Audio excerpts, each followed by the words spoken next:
हरे कृष्णा, राधे राधे। मैं भक्ति सुरभि, मेरे YouTube चैनल पे आप सभी भक्तों का स्वागत है। आप सभी भक्तों को मेरा दंडवत प्रणाम और बहुत बहुत आभार। आपके और आपके पूरे परिवार को नवरात्रि की बहुत सारी बधाई and happy Durga Puja in advance. तो आज के वीडियो में हम ये डिस्कशन करेंगे कि देवी दुर्गा कौन है, उनके साथ भगवान श्री कृष्ण का क्या रिश्ता है, कैसे हम देवी दुर्गा को प्रसन्न कर सकते हैं, उनके पूजा करने का सही तरीका क्या है। तो चलिए शुरू करते हैं। श्री ब्रह्म संहिता में वर्णन है, सृष्टि स्थिति प्रलय साधना शक्ति एका चयेव यस्य भुवनानि विवर्ति दुर्गा इच्छानुरूपम अपि यस्य च चेष्टा तेषा गोविंदमादि पुरुषम तमहम भजामि। देवी दुर्गा दशभुजा है, 10 हाथों से वो फल प्रदान करती है। वो शेर के ऊपर सवार होके अपने वीरता का प्रतिनिधित्व करती है। वो महिषासुर का वध करके सत्य और अच्छे की जय और बुरे और असत्य की पराजय का प्रतिनिधित्व करती है। वो 2 पुत्रों की माँ है, गणेश और कार्तिक, जो सुंदरता और सफलता का प्रतिनिधित्व करता है। वो लक्ष्मी और सरस्वती के बीच में रहती है, जो सांसारिक ज्ञान और सांसारिक यश का प्रतिनिधित्व करता है। उनके पास 20 शस्त्र है, जो वेदों के पवित्र गतिविधियों का प्रतिनिधित्व करता है।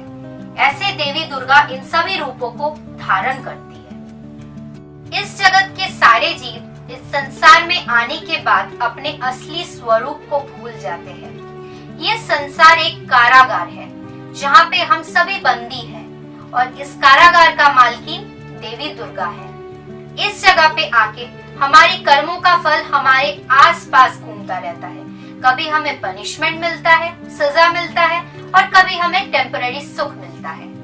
इन सब दंडित जीवों को शुद्ध करने का कार्य भगवान श्री हरि ने देवी दुर्गा को समर्पित कर दिया है। इस जगत में आने के बाद हम भगवान श्री हरि को भूल जाते हैं, पर शुद्ध भक्तों के संपर्क में आने के बाद जब हम अपने असली स्वरूप को जानने लगते हैं, हम कहाँ से आए हैं, हम कौन है, हमारा भगवान के साथ क्या रिश्ता है, तब जब हमारे हृदय में भगवान श्री हरि के प्रति प्रेम जागृत होता है, तब देवी दुर्गा हमें खुद सहायता करती है भगवान श्री हरि तक पहुंचने में। इस जगत में 14 भुवन है, ऊपर 7 और नीचे 7। इन 14 भुवनों का मालकिन स्वयं देवी दुर्गा है, इसलिए इस जगत को देवी धाम भी बोलते हैं। तो अब ये जान लेते हैं कि माँ दुर्गा और भगवान श्री कृष्ण में क्या रिलेशन है, क्या रिश्ता है। जब देवकी वसुदेव का विवाह हुआ था, तब आकाशवाणी हुआ था कि देवकी के गर्भ का 8वां संतान कंस के विनाश का कारण बनेगा। उसके बाद कंस ने देवकी वसुदेव को अपने कारागार में बंदी बना लिया, और कंस ने देवकी के गर्भ के 6 संतानों को एक एक करके मार दिया।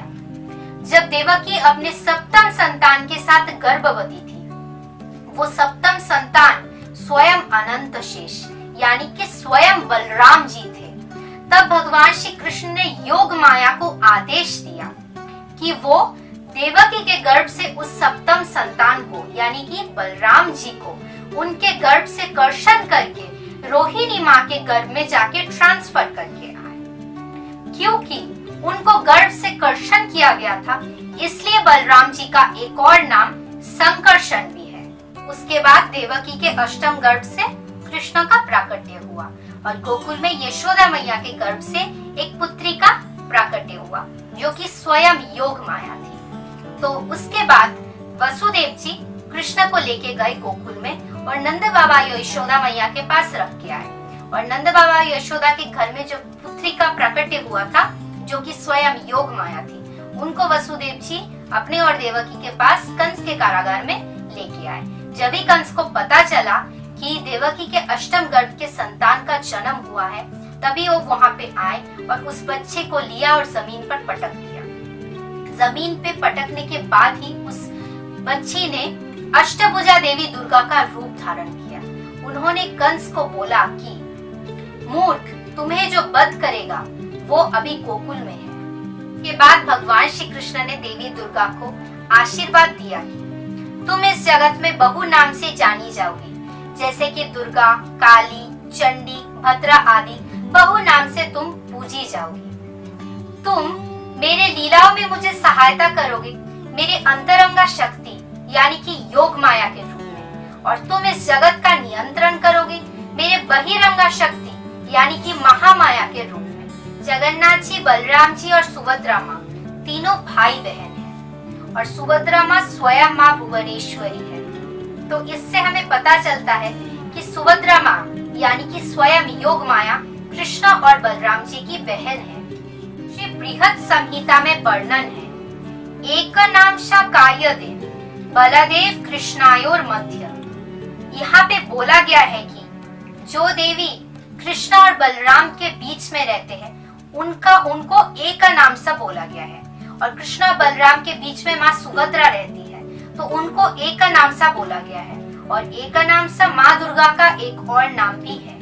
तो हम देवी दुर्गा से क्या मांगते हैं, उनसे हम क्या प्रार्थना करते हैं कि वो हमें सुंदर स्त्री, धन, यश, पुत्र ये सब चीजें प्रदान करें। पर क्या हमने कभी सोचा है कि इन सब टेम्पररी चीजों से क्या हमें कभी परमानेंट हैप्पीनेस, परमानेंट सुख मिल सकता है? कभी भी नहीं, क्योंकि ये जगत दुखालयम है। यहाँ पे ये सब टेम्पररी चीजें हमें कभी भी परमानेंट सुख नहीं दे सकता है, और इन सब मटेरियल चीजों से हमारा आसक्ति बढ़ता है। आसक्ति से निराशा मिलती है और निराशा हमारे दुख का कारण बनता है। तो असली सुख कहाँ पे है? असली सुख सिर्फ और सिर्फ भगवान के पास है। भगवान के नाम, उनके लीला, उनके भक्त, उनके धाम में है। असली सुख अपने असली स्वरूप को जानने में है। हम कौन हैं? हम भगवान श्री कृष्ण के नित्य दास हैं। उनका सेवा करना ही हमारे जीवन का परम उद्देश्य होना चाहिए। तो इसलिए देवी दुर्गा से हमें कृष्ण भक्ति मांगना चाहिए, उनसे हमें आशीर्वाद मांगना चाहिए, आशीर्वाद के लिए प्रार्थना करना चाहिए, ताकि कृष्ण भक्ति के पथ में चलते हुए कोई भी बाधा ना आए और हम सत्य और अच्छे रास्ते के राह पे चलते हुए कृष्ण की सेवा कर पाए। तो लास्ट में यही बोलना चाहूंगी कि आप सबका नवरात्रि बहुत अच्छे से बीते, माता रानी के बहुत सारी कृपा और आशीर्वाद के साथ, और आप सबका दुर्गा पूजा भी बहुत अच्छे से बीते माँ दुर्गा की कृपा और आशीर्वाद के साथ। तो मैं माँ दुर्गा से यही प्रार्थना करूंगी कि कृष्ण भक्ति वो हमें प्रदान करे, और कोई भी अगर बाधा आए तो वो हमें सहायता करे कृष्ण भक्ति के पथ में चलते हुए, ताकि कोई भी बाधा ना आए। और ये मैं माँ दुर्गा से, माता रानी से प्रार्थना करती हूँ कि सर्वदा हम अच्छे और सत्य के राह पे चल पाए, और कभी अगर जीवन में कुछ बुरा चीज देखा, कुछ असत्य कुछ चीज देखा, तो उसके अगेंस्ट में, उसके मुकाबला करने का जो ताकत होता है, शक्ति होता है, वो देवी दुर्गा हमें प्रदान करे। बस इतना ही बोलना चाहूंगी, और माता रानी की कृपा आप सब पर हमेशा बनी रहे, आपके और आपके पूरे परिवार पर। तो ये वीडियो अगर आपको अच्छा लगा है तो वीडियो को लाइक कर देना, क्योंकि आपके लाइक करने से मुझे बहुत मोटिवेशन मिलता है कि मैं आगे और भी वीडियोस बनाऊं। और आप मेरे चैनल को सब्सक्राइब कर देना, वो फ्री में है, और साइड में घंटी आइकन है, बेल आइकन, उसको दबा देना ताकि नोटिफिकेशन आपके पास पहुंच जाए। और thank you so much for watching. Hare Krishna, Radhe Radhe, जय माता दी।